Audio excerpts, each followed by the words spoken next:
this drive for peace, and we have to escalate that. Because I'll just go through a bit of history why you have this proxy war in Ukraine, because this is not a civil war, it's a proxy war. It's an intervention by a foreign power.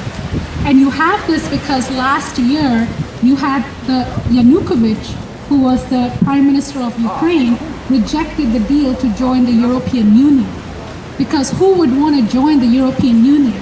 Look at Greece, look at Italy, look at Spain, look at Germany, look at the unemployment that is spreading like wildfire.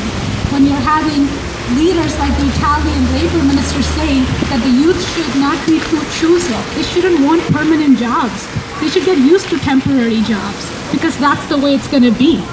So that's what he rejected. And what happened immediately was actions taken against him by the United States.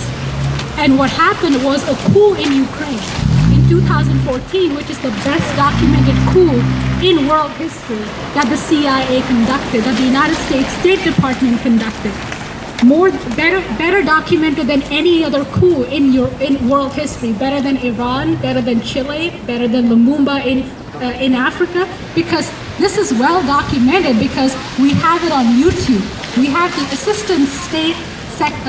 Assistant Secretary of the State Department, Mrs. Victoria Nuland, on record on a conversation with the U.S. Ambassador to Ukraine, whose name is Geoffrey Pratt, going through how they're going to conduct the coup and who they're going to replace Yanukovych with. So forget about the so-called elections that happened after. Because like she said, you had Yatsenuk, who was the chosen person to become the head of the Ukrainian government, because this guy was installed there to rape Ukraine's policies.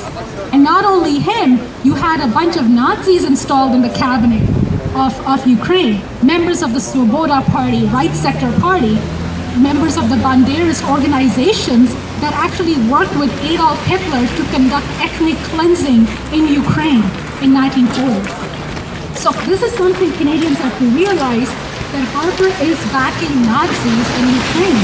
We are funding, training terrorists in Ukraine.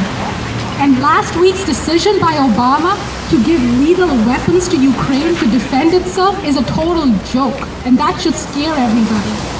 Because this so-called defense budget for Ukraine is not defending Ukraine. How it's pointing guns at everybody else defending yourself. And this is something people have to realize, because there is an alternative to the whole insanity. The alternative is the New Silk Road. The alternative is to work with other nations for peace and development. So that's something people should stop, people should listen, people should grab leaflets and organize with us, because we can stop the thermonuclear war. We can stop the Nazis in Ukraine. Thank you.